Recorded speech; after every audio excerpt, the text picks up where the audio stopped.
இலங்கையின் முதற்தர சுற்றுலா தலம் ரீச்சாவின் மாபெரும் உணவு திருவிழா செப்டம்பர் மாதம் 5, 6 மற்றும் 7 தேதிகளில் இன்றைய டிக்கெட்டுகளை பெற்றுக் கொள்ளுங்கள். ரணில் விக்ரமசிங்கவின் கைது தொடர்பாக பல்வேறு விதமான கருத்துக்கள் பல்வேறு தரப்புகளாலும் வெளியிடப்படுகிறது. இந்த நிலையில் இன்றைய தினம் ரணில் விக்ரமசிங்க கோட்டை நீதவான் நீதிமன்றில் முன்னிலைப்படுத்தப்பட வேண்டும் என அறிவிக்கப்பட்டிருக்கிறது. இந்த நிலையில் இதற்காக கோட்டை நீதவான் நீதிமன்ற வளாகம் பலத்த பாதுகாப்புக்கு உட்படுத்தப்பட்டிருக்கிறது. இருந்தபோதிலும் ரணில் விக்ரமசிங்க இன்றைய நாள் நீதிமன்றத்தில் முன்னிலைப்படுத்தப்பட முடியாது என சிறைச்சாலைகள் ஆணையாளர் நாயகம் தெரிவித்திருக்கிறார். குறிப்பாக கொழும்பு தேசிய வைத்தியசாலையில் தீவிர சிகிச்சை பிரிவில் சிகிச்சை பெற்று வரக்கூடிய முன்னாள் ஜனாதிபதி ரணில் விக்ரமசிங்கவை இன்றைய தினம் நீதவான் நீதிமன்றில் முன்னிலைப்படுத்த முடியாது என சிறைச்சாலை திணைக்களம் தெரிவித்திருக்கிறது. இது தொடர்பாக சிறைச்சாலைகள் ஆணையாளர் ஜகத் வீரசிங்கவிடம் ஊடகவியலாளர் ஒருவர் கேள்வி எழுப்பிய போது அவர் இவ்வாறு தெரிவித்திருக்கிறார். மருத்துவர்களின் ஆலோசனையின் பெயரில் ரணில் விக்ரமசிங்கவை இன்று நீதிமன்றில் முன்னிலைப்படுத்த பெரும்பாலும் சாத்தியமில்லை. அவருக்கு மேலும் ஓய்வு தேவை என்று மருத்துவர்கள் பரிந்துரைத்துள்ளதால் அந்த சூழ்நிலைகளை கருத்தில் கொண்டு ரணில் விக்ரமசிங்கவை இன்று நீதிமன்றில் முன்னிலைப்படுத்த முடியாது.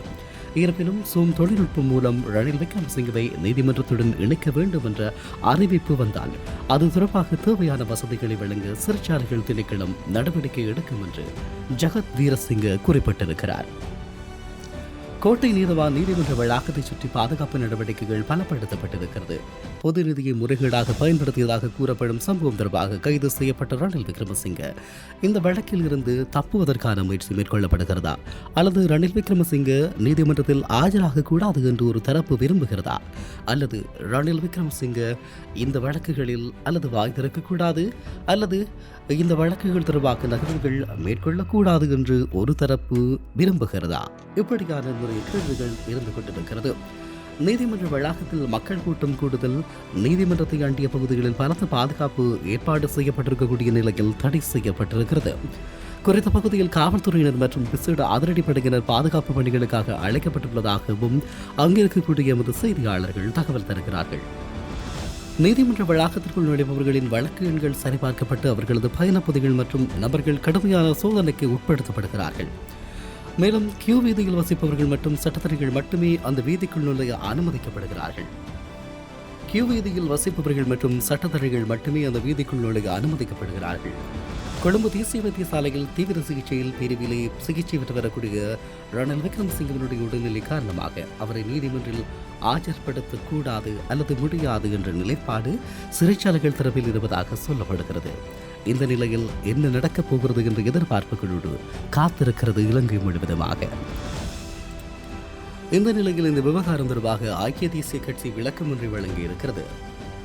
முன்னாள் ஜனாதிபதி ரணில் விக்ரமசிங்கவை நாடாளுமன்றம் அனுப்புவதற்காக திட்டங்கள் வகுக்கப்படுவதாக ஒரு சில கருத்துக்கள் சொல்லப்பட்டிருக்கிறது. குறிப்பாக ரணில் விக்ரமசிங்கவிற்கு தேசிய பட்டியல் வழங்கப்படுகிறதான வாய்ப்புகள் இருப்பதாக சொல்லப்படுகிறது. இதன் மூலமாக அவர் நாடாளுமன்ற உறுப்பினராக்கப்படுவதற்கான முயற்சிகள் மேற்கொள்ளப்படுவதாக சொல்லப்பட்ட நிலையில் இது தொடர்பாக ஐக்கிய தேசிய கட்சி சில விவரங்களை வழங்கியிருக்கிறது. நேற்றைய தினம் எதிர்க்கட்சித் தலைவர் அலுவலகத்தில் ஒன்றிணைந்த எதிர்க்கட்சிகள் நடத்திய பேச்சுவார்த்தையின் பின்னர் ஊடகவியலாளர்களுக்கு இவர்கள் இவ்வாறு சொல்லியிருக்கிறார்கள். ஐக்கிய தேசிய கட்சியின் பொதுச் செயலாளர் தலதா ஆத்துக்கூரவிடம் கேட்கப்பட்ட கேள்விக்கு கோபத்தில் பொய்ச் செய்திகளை உருவாக்க வேண்டாம் என ஊடகவியலாளர்களை நோக்கி அவர் சீறி பாய்ந்திருக்கிறார். அத்தோடு ஐக்கிய மக்கள் சக்தி கொழும்பு மாவட்ட நாடாளுமன்ற உறுப்பினர் மனோ கணேசனும் அவ்வாறு ஒன்றும் கதைக்கவில்லை என்று குறிப்பிட்டிருக்கிறார். இதன்படியாக ரணிலை தேசிய பட்டியலில் உறுப்பினராக்க முயற்சியை எடுத்திருப்பதாக கூடும் அரசியல் விமர்சகர்கள் ஒரு பக்கமாக சொல்லிக் கொள்கிறார்கள். இந்த நிலையில் தொடர்ச்சியாக ரணில் விக்ரமசிங்கவினுடைய விவகாரம் பேசப்பட்டுக் கொண்டிருக்கக்கூடிய நிலையில் இது தொடர்பாக பல்வேறு கருத்தனைகளும் வெளிப்பட்டுக் கொண்டிருக்கிறது. ரணில் விக்ரமசிங்க நீதிமன்றத்தில் முற்படுத்தப்படுவாரா, ரணில் விக்ரமசிங்கவுக்கு எதிராக வழக்குகளினுடைய நிலைமை எப்படி இருக்கப் போகிறது, இந்த கேள்விகளுக்கெல்லாம் பதில் இன்றைய நாளில் முடிவுக்கு வர இருக்கிறது. குறிப்பாக ரணில் விக்ரமசிங்க கைது செய்யப்பட்டது முதலே இது மாதிரியான கேள்விகள் இருக்கிறது. 26ஆம் தேதி இன்றைய தினம் ரணில் விக்ரமசிங்க விடுதலை செய்யப்படுவாரா அல்லது தொடர்ந்தும் சிறை வைக்கப்படுவதற்கான முயற்சிகள் இருக்கப் போகிறதா, இப்படியாக இருக்கக்கூடிய கேள்விகளுக்கான பதிலை யார் வழங்குவது என்று சொன்னால் இன்றைய நாளில் ரணில் விக்ரமசிங்க நீதிமன்றத்தில் முற்படுத்தப்பட வேண்டும். அதன் மூலமாகவே இந்த கேள்விகளுக்கான பதில் சாத்தியமாக இருக்கிறது. இருந்த போதிலும் இந்த விவகாரங்கள் ஒரு பேசுபொருளாகவும் எதிர்பார்ப்புக்குரியதுமாக மாத்திரமே இருந்து கொண்டிருக்கிறது. இந்த நிலையில் அரசு தரப்பினுடைய மேலதிக மன்றாடியார் நாயகம் திலீப் பீரிஸுக்கு சிறப்பு காவல்துறை பாதுகாப்பு வழங்கப்பட்டுள்ளது. முன்னாள் ஜனாதிபதி ரணில் விக்ரமசிங்கவின் கைதை தொடர்ந்து நாட்டில் தற்போதைய சூழ்நிலையை கருத்தில் கொண்டு இந்த பாதுகாப்பு வழங்கப்பட்டிருப்பதாக தெரிவிக்கப்படுகிறது. முன்னாள் ஜனாதிபதி ரணில் விக்ரமசிங்கவுக்கு எதிராக உயர் மட்ட வழக்கில் சட்டமா அதிபர் துறை சார்பாக திலீப் பீரிஸ் முன்னிலையாகியிருந்தார். வெளிநாட்டு பயணத்தின் போது அரசாங்க நிதியை முறைகேடாக பயன்படுத்திய குற்றச்சாட்டின் பெயரில் ரணில் விக்ரமசிங்கே கைது செய்யப்படுகின்ற போது அவருக்கு பிணை வழங்குவதை கடுமையாக எதிர்த்திருந்தவர் திலீப் பீரிஸ். ஆகவே இவருக்கு இந்த பாதுகாப்பு வழங்கப்படுவதாக குறிப்பிடப்படுகிறது என்பதை இந்த நேரத்தில் தெளிவாக சொல்லப்பட்டிருக்கிறது. ஆக ரணில் விக்ரமசிங்கவுக்கு எதிராக மேற்கொள்ளப்படுகின்ற ஒவ்வொரு சதிய நடவடிக்கைகளுக்கும் எதிர்க்கட்சிகள் பலத்த எதிர்வினைவுகளை ஆற்றிக் கொண்டிருக்கிறார்கள். ஆகவே எதிர்க்கட்சிகளினுடைய தரப்பிலே பல்வேறுபட்டவர்களும் இருக்கிறார்கள். இதனால் சட்டத்தரணிகளுக்கும் அரசு தரப்புக்கும் பாதிப்பு ஏற்பட வாய்ப்பு இருப்பதாகவும் சில சந்தர்ப்பங்களில் சொல்லப்படுகிறது. இதேவேளை ரணில் விக்ரமசிங்கவினுடைய கைது தொடர்பாக எதிர்த்தரப்பில் இருந்து பல்வேறு கருத்துக்கள் வெளிவந்து கொண்டிருக்கிறது. குறிப்பாக இது எதிர்த்தரப்புகளை அச்சமுறுத்துவதற்கான ஒரு செயற்பாடு என்று சொல்லியும் விமர்சனங்கள் முன்வைக்கப்படுகிறது. குறிப்பாக அரசாங்கத்தை விமர்சிக்கும் எதிர்க்கட்சிகள் அச்சமடைய செய்வதற்காகவே ரணில் விக்ரமசிங்கவினை கைது செய்திருப்பதாக முன்னாள் வெளிவிவகாரத்துறை அமைச்சர் பேராசிரியர் GL பீரிஸ் தெரிவித்திருக்கிறார். அத்துடன் அவரை கைது செய்வதற்குரிய நியாயமான காரணிகள் எதுவும் இருக்கவில்லை எனவும் இந்த கைதுக்கு அரசாங்கம் நிச்சயம் சட்டத்தினூடாக பதிலளிக்க வேண்டும் எனவும் அவர் சுட்டிக்காட்டியிருக்கிறார். கொழும்பில் நேற்று நடைபெற்ற ஊடகவியலாளர் சந்திப்பின் போது அவர் இவ்வாறு குறிப்பிட்டிருந்தார். மேலும் கருத்து தெரிவிக்கின்ற போது நீதிமன்ற செயற்பாடுகளுக்கு இடமளிக்க வேண்டும், சட்டத்தின் முன் அனைவரும் சமமாக நடத்தப்பட வேண்டும் என்பதில் எந்த மாற்று கருத்தும் கிடையாது. முன்னாள் ஜனாதிபதி ரணில் விக்ரமசிங்கவின் மீதான குற்றச்சாட்டுகள் முறையாக விசாரிக்கப்பட வேண்டும். முறையான காரணிகளை அடிப்படையாக கொண்டு அவர் கைது செய்யப்படவில்லை. நிறைவேற்றுத்துறையின் ஒரு பகுதியாக செயற்படும் காவல்துறையினரின் பிரதான நோக்கம் ரணில் விக்ரமசிங்கவை கைது செய்வதாகவே அமைந்தது.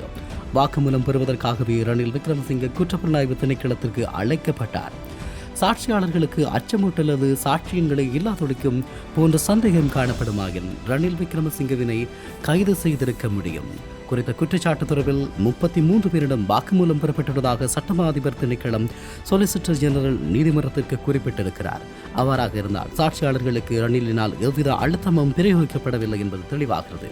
குறுகிய அரசியல் நோக்கங்களுக்காகவே ரணில் விக்ரமசிங்கே கைது செய்யப்பட்டிருக்கிறார் என்றும் அவர் குறிப்பிட்டிருக்கிறார். ஆக ஒரு விடயம் மிக தெளிவாக சொல்லிக் கொள்ளலாம். ரணில் விக்ரமசிங்கே நாடாளுமன்றத்தில் பிரதமராக இருந்து ஜனாதிபதியாக தெரிவாவதற்கான அந்த வாக்கெடுப்புகள் நிகழ்த்தப்பட்ட போது GL பீரிஸ் தலைமையிலான ஒரு தரப்பு டலஸ் அழக பெருமவுக்கு ஆதரவளிப்பதாக ஸ்ரீலங்கா பொதுஜன பெருமனவிலே இருந்து வெளியேறியிருந்தது உங்களுக்கு தெரியும். ஒரு கட்டத்தில் மிக மோசமாக ரணிலை விமர்சித்தவர்கள், ரணிலை ஏற்றுக்கொள்ள முடியாது என்று சொன்னவர்கள், ரணிலுக்கு எதிராக போட்டியாளர்களை களமிறக்கியவர்கள், ரணில் விக்ரமசிங்க ஆட்சி பீடம் வருவதை கடுமையாக எதிர்த்தவர்கள் இன்று ரணில் விக்ரமசிங்கவிற்காக ஒன்று கூடி நிற்பதும், இன்றைய நாளில் கொழும்பை முடக்கப் போவதாக எச்சரிப்பதும், தொடர்ந்தும் அரசினுடைய செயற்பாடுகளை விமர்சிப்பதும் ஒரு விதமான வியப்பின் சரித்திர குறியீடாகவே நோக்கக்கூடியதாக இருக்கிறது. ஆக எப்படி இருந்தாலும் ரணிலுடைய கைது என்பது இலங்கையினுடைய சரித்திரத்தில் மிக முக்கியமானதாக காணப்படுகிறது. முன்னாள் ஜனாதிபதி ஒருவர் கைது செய்யப்பட்டிருக்கிறார், சிறைப்படுத்தப்பட்டிருக்கிறார்.